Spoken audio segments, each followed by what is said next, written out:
The spacecraft descended through swirling violet clouds, its metallic surface reflecting the kaleidoscopic hues of Harmonia's atmosphere. Oliver Storm pressed his forehead against the cool glass, watching as crystalline towers emerged from the mist below. These structures were unlike anything he had ever seen, impossibly tall, translucent spires that seemed to hum with life, their surfaces rippling with light like liquid rainbows. The anticipation thrummed through him like a bass line, each beat matching the rhythm of his racing heart. This wasn't just another performance. It was the culmination of years spent chasing the perfect composition, the chance to hear the legendary sounds of a civilization whose music transcended mere sound waves. As the landing platform came into view, surrounded by floating gardens that pulsed with bioluminescent light, Oliver felt the first notes of inspiration stirring within him. The airlock hissed open, releasing a wave of scented air carrying harmonies so complex they made his trained ears tingle with excitement. He stepped out, his polished shoes clicking against the iridescent surface, and immediately understood why this planet was called Harmonia. Every movement here created music, the gentle sway of crystalline plants, the shifting patterns of light through the atmospheric prism, even the soft hum of distant stars seemed to vibrate in perfect consonance. Oliver wandered through the festival grounds, taking in the sights and sounds. Musicians from across the galaxy gathered in clusters, their instruments ranging from familiar strings and keys to devices that seemed to manipulate pure energy. Some played melodies that resonated in his chest, while others produced harmonies so intricate they seemed to bypass his ears entirely, speaking directly to his soul. It was during one such exploration that he first noticed her, a figure standing apart from the others, bathed in an otherworldly glow. Her presence commanded attention not through volume or spectacle, but through an almost gravitational pull that drew all surrounding harmonies toward her. As she moved between the exhibits, her every step generated delicate melodies that intertwined with the ambient symphony of the festival. Oliver found himself following these spontaneous compositions, each note revealing more about their creator than any introduction could have conveyed. He watched as she paused near a cluster of floating orbs, each pulsing with a different tone. With a single touch, she transformed their random chiming into a coherent melody, one that seemed to tell a story without words. The music was both alien and familiar, as if it tapped into some deep, universal truth that resonated with his very being. Oliver realized then that this was no ordinary musician. She was something far greater, a living instrument, a conduit for the cosmos itself. And somehow, he knew that meeting her would change everything. Amelissa turned slowly, her crystalline eyes catching the light in ways that suggested depths beyond simple sight. "You hear them too," she stated, rather than asked, her voice weaving through the air like a carefully orchestrated chord progression. Oliver nodded, suddenly aware of how inadequate words felt in this place where communication flowed naturally through sound. She extended a hand, and as their fingers brushed, a cascade of notes erupted, not just any notes, but a complex sequence that seemed to map constellations across the fabric of space-time. Amelissa smiled knowingly. "Few can withstand direct contact," she explained, withdrawing gently. "Your music has prepared you for this." Oliver struggled to process what had just occurred. Where her touch had connected with his skin, patterns like musical notation glowed faintly, fading only to leave behind a profound understanding of harmonic relationships he'd never consciously known. The experience left him breathless, yet craving more of this strange, beautiful connection. He realized that Amelissa's ability went beyond mere performance. It was a form of communication, a way of interacting with the universe on a fundamental level. Each note she produced carried meaning. Each harmony conveyed emotion, and each rhythm told a story older than time itself. Their initial meetings became daily rituals, held in a secluded garden where sound bent and folded upon itself in impossible ways. Here, among crystalline flowers that sang when caressed by sunlight, they began experimenting with their unique abilities. Amelissa demonstrated how different parts of her body could generate various musical elements. Her fingertips produced delicate woodwind-like tones, while her palms created rich, resonant bass lines. Oliver, drawing from his classical training, wove these spontaneous sounds into coherent structures, his mind racing to keep up with the complexity of their shared creations. Each session revealed new layers to their collaboration. When they worked together, something extraordinary happened. Their combined music didn't just fill the air, it seemed to alter the very fabric of reality around them.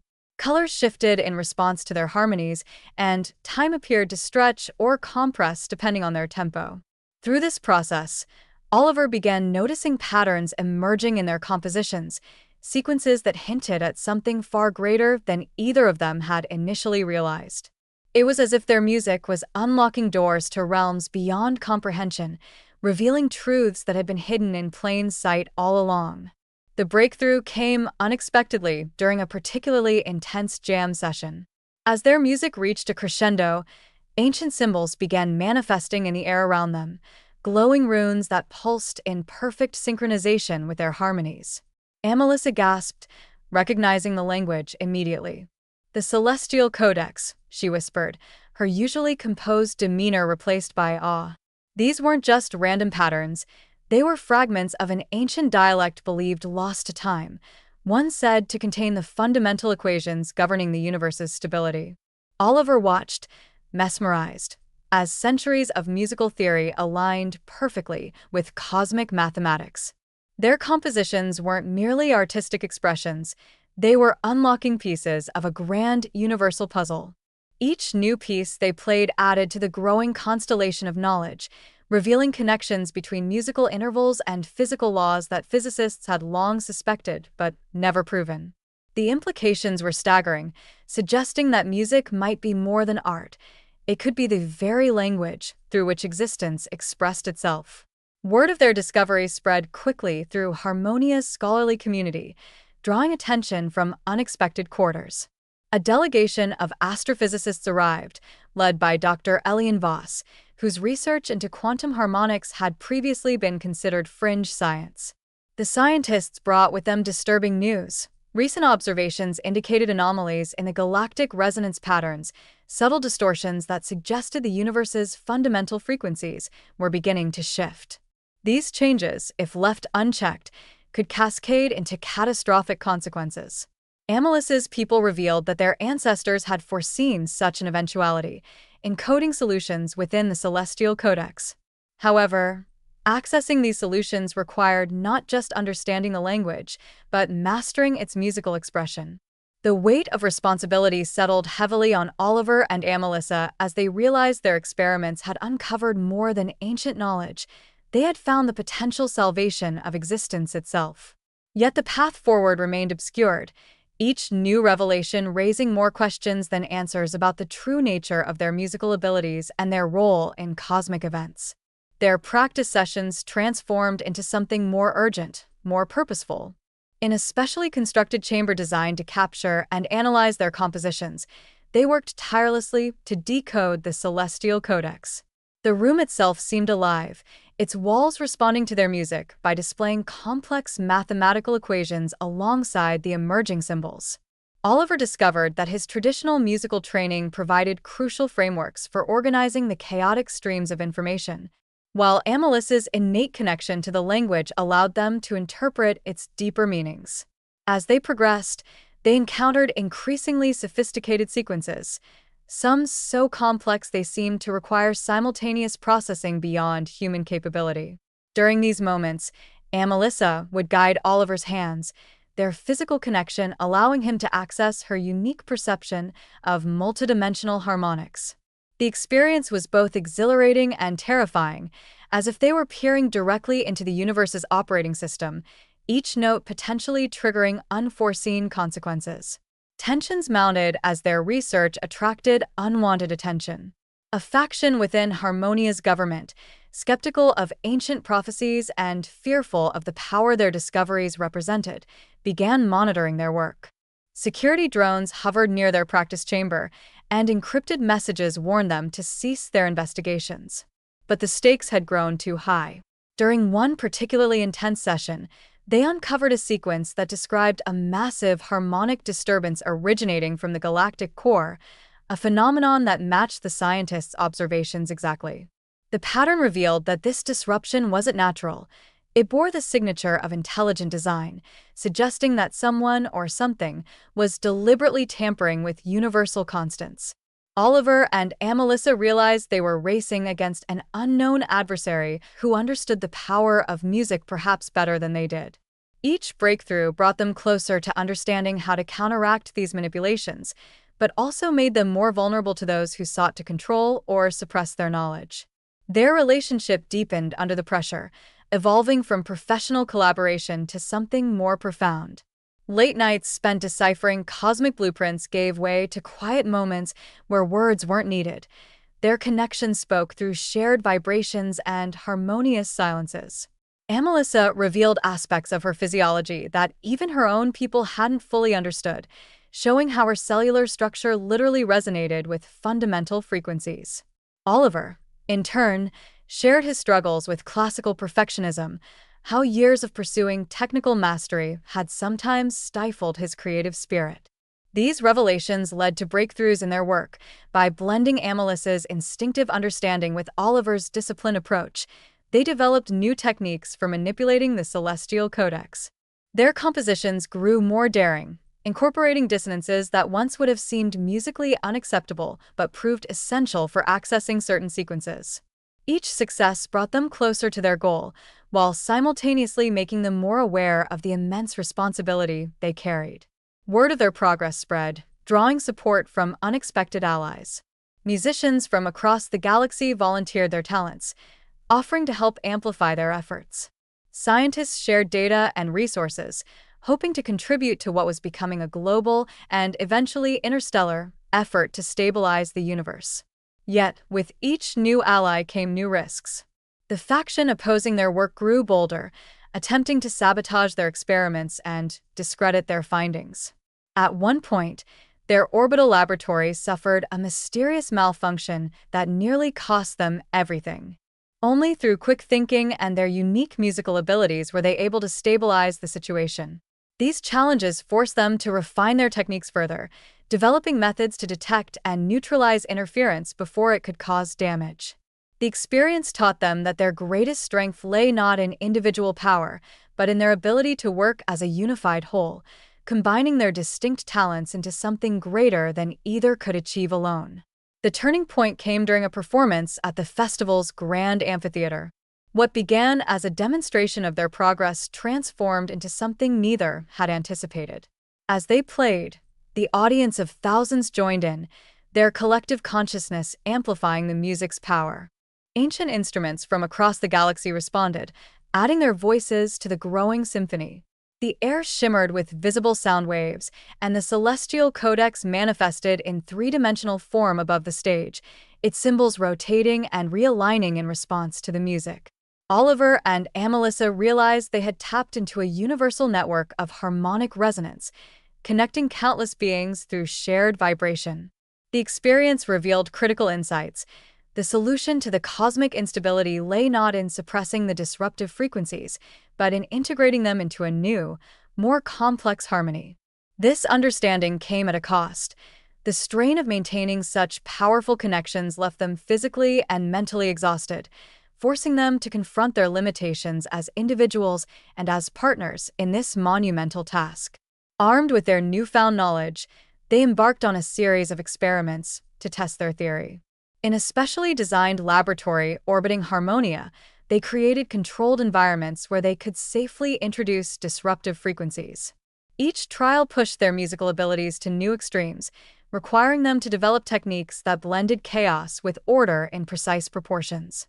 They discovered that certain combinations of notes could create protective fields, while others could redirect harmful resonances. The process was agonizingly slow, each successful integration requiring days of recovery and recalibration.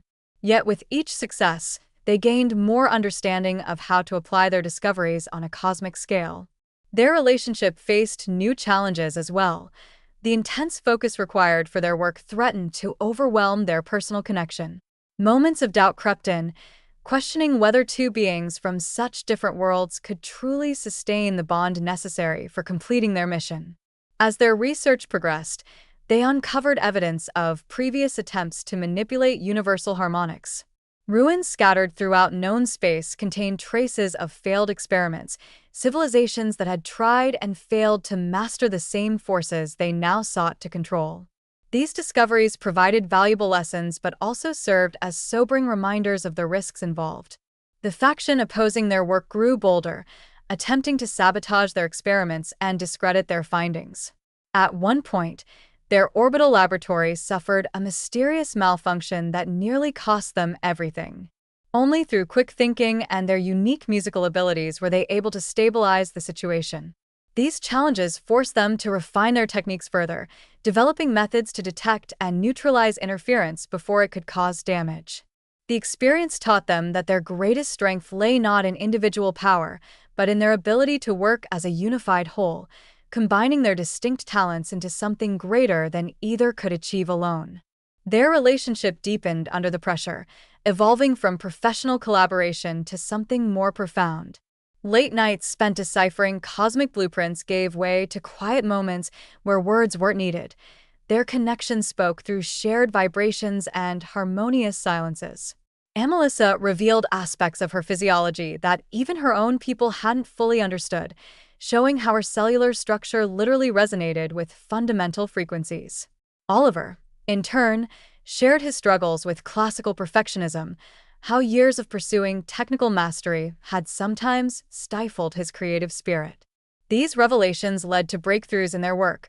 By blending Amelissa's instinctive understanding with Oliver's disciplined approach, they developed new techniques for manipulating the celestial codex. Their compositions grew more daring, incorporating dissonances that once would have seemed musically unacceptable but proved essential for accessing certain sequences. Each success brought them closer to their goal, while simultaneously making them more aware of the immense responsibility they carried. The final sequence of the celestial codex revealed itself gradually, like a sunrise breaking through storm clouds. Each newly decoded symbol added layers of complexity to their understanding until they could finally see the complete picture.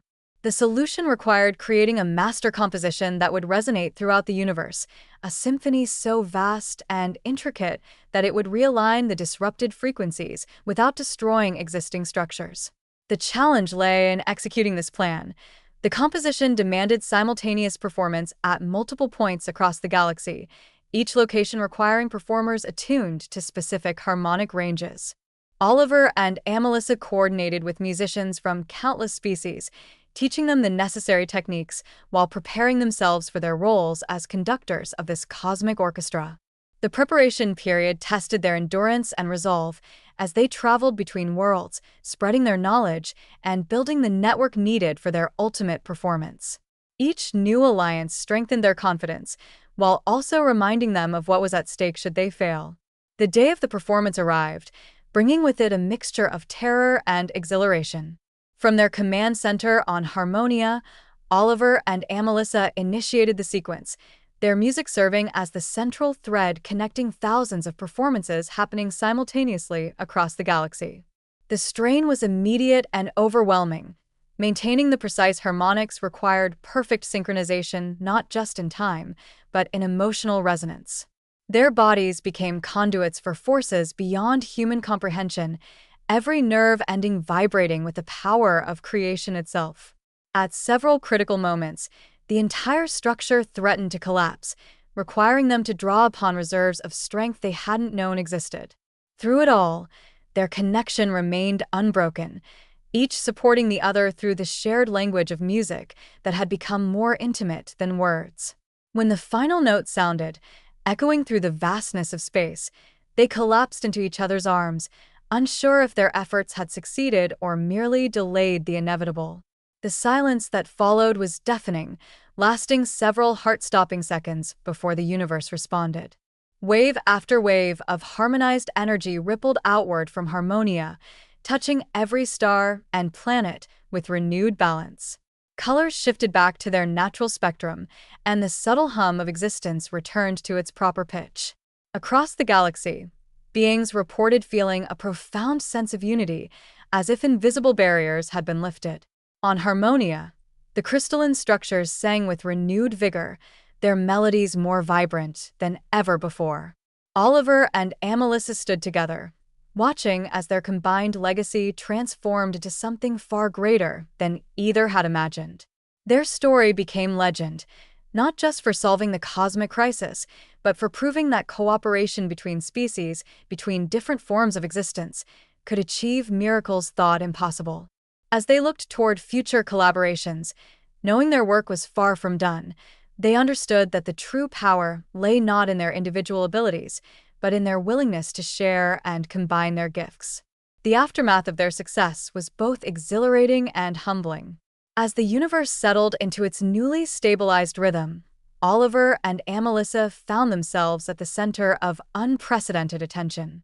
News of their achievement spread across galaxies, carried by the very harmonics they had restored. On Harmonia, celebrations erupted in every corner of the planet, with music festivals spontaneously forming in their honor. Yet, amidst the jubilation, they felt an undeniable weight pressing upon them. The realization that their actions had not only saved existence, but also rewritten its fundamental rules left them with a profound sense of responsibility. They were no longer just musicians or collaborators, they were custodians of a cosmic balance. Every note they played now carried implications far beyond artistic expression. Governments, scientists, and philosophers from countless worlds sought their counsel, eager to understand how music could be wielded as both a creative and stabilizing force. Some viewed their abilities with reverence, while others saw potential danger in concentrating such power within two individuals. The faction that had once opposed their work now demanded oversight, arguing that the celestial codex should be studied and controlled by a governing body rather than left in the hands of a human-alien duo. Oliver and Amelissa navigated these challenges with caution, aware that their unity was their greatest strength. They established a council of trusted allies, musicians, scientists, and diplomats, who shared their vision of using music as a unifying force rather than a tool for control. Together, they drafted guidelines for ethical harmonic manipulation, ensuring that future generations would approach the celestial codex with respect and care. Yet, even as they worked to build this framework, they couldn't ignore the lingering questions about the origins of the disruption they had countered. Who, or what, had tampered with universal frequencies? And why? Their quest for answers led them to delve deeper into the archives of harmony and history. Ancient texts, long forgotten or dismissed as myth, began to take on new significance in light of their experiences. Amelissa's people, who had always revered music as sacred, revealed legends of a harmonic reaver, a being or entity capable of unraveling the fabric of reality through discordant frequencies. These tales spoke of a time when the universe teetered on the brink of collapse, saved only by the intervention of a group known as the Resonant Keepers. Intriguingly, the descriptions of these keepers bore striking similarities to the roles Oliver and Amelissa now found themselves playing. Determined to uncover more, they embarked on a journey to the farthest reaches of known space, following clues embedded in the celestial codex itself. Each destination brought them closer to understanding the nature of the threat they had neutralized and the possibility that it might return. Along the way, they encountered civilizations that had been shaped by the same harmonic instability they had combated. Some had adapted by developing technologies to shield themselves from disruptive frequencies, while others had embraced chaos, believing it to be the natural state of existence. These encounters broadened their perspective, reminding them that harmony was not merely the absence of discord, but a delicate equilibrium requiring constant vigilance. One particularly revealing stop was a derelict space station orbiting a dying star. Its walls were inscribed with musical patterns that pulsed faintly, even after millennia of abandonment. As they explored the ruins, Oliver and Amelissa discovered recordings left behind by its inhabitants, a species that had sacrificed itself to contain a harmonic anomaly threatening nearby systems. The recordings contained warnings, encoded in the same ancient language as the celestial codex, about an impending convergence of frequencies that could destabilize the universe once again. It became clear that their victory had been temporary. The forces they had countered were part of a larger cycle, one that required ongoing intervention. Returning to Harmonia, Oliver and Amelissa faced a daunting task, preparing the galaxy for the next phase of this cosmic struggle. They knew they couldn't shoulder the burden alone, so they set out to train others in the art of harmonic resonance. Their efforts took them to countless worlds, where they taught musicians, scientists, and even ordinary citizens how to attune themselves to the universal symphony. It was a slow, painstaking process, but each new practitioner added to the growing network of guardians dedicated to maintaining cosmic stability. Their teachings emphasized not just technical skill but emotional connection, the understanding that true harmony arose from empathy and shared experience. In workshops held beneath crystalline domes and aboard floating platforms, they demonstrated how dissonance could be transformed into beauty, how conflict could give rise to resolution. These lessons resonated deeply with those who participated, fostering a sense of unity that transcended cultural and species boundaries. Yet, as their influence grew, so did resistance. A shadowy organization emerged, claiming that the imposition of universal harmony stifled individual freedom and creativity. They argued that discord was essential for progress, that the rigid enforcement of balance risked turning the cosmos into a sterile, lifeless construct. This ideology gained traction among certain factions, leading to acts of sabotage aimed at disrupting the training programs. One such incident nearly cost Oliver and Amelissa their lives, forcing them to confront the harsh reality that their mission was as much about diplomacy as it was about music. In response to these challenges, they developed a new strategy, decentralizing their efforts. Rather than relying solely on formal institutions, they encouraged grassroots movements to take root, empowering local communities to become stewards of their own harmonic environments. This approach proved remarkably effective, as it allowed diverse cultures to adapt the principles of the Celestial Codex to their unique contexts. On some planets, traditional instruments were modified to emit protective frequencies, while on others, entire cities were redesigned to resonate with stabilizing harmonies. Amidst these developments, Oliver and Amelissa's relationship continued to evolve.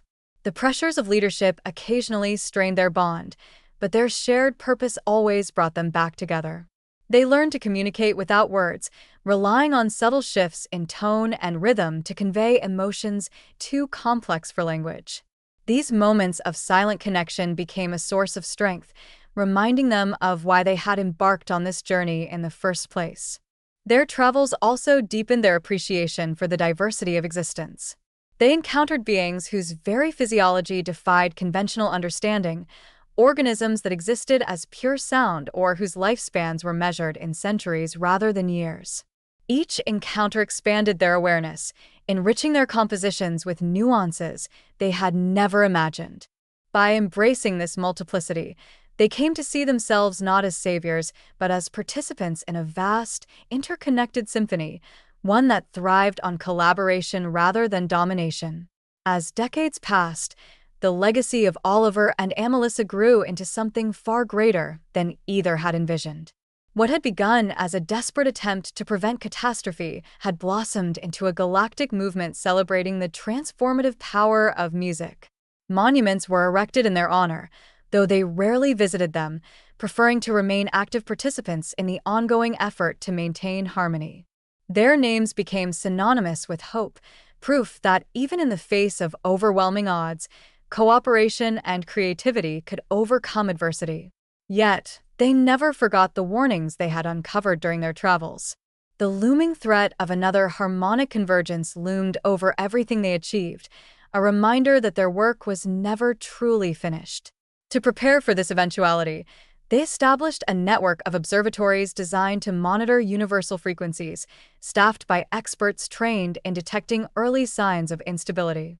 These facilities serve not only as scientific outposts, but also as cultural hubs, where musicians gathered to compose pieces inspired by the rhythms of the cosmos. One such observatory, located on a moon orbiting a binary star system, became particularly significant. Its crystalline structure amplified the ambient harmonics of the surrounding stars, creating an environment uniquely suited for studying the interplay between celestial bodies and sound waves. Here, Oliver and Amelissa spent extended periods refining their techniques, exploring the boundaries of what their combined abilities could achieve. It was during one of these sessions that they made a startling discovery. The celestial codex was not static but evolving, adapting to the changing needs of the universe. This revelation changed everything. If the codex was dynamic, then their role as its interpreters required constant adaptation. They realized that their initial solution, while effective, had been incomplete, a temporary patch rather than a permanent fix. The true challenge lay in learning to evolve alongside the codex, to anticipate its transformations and respond accordingly.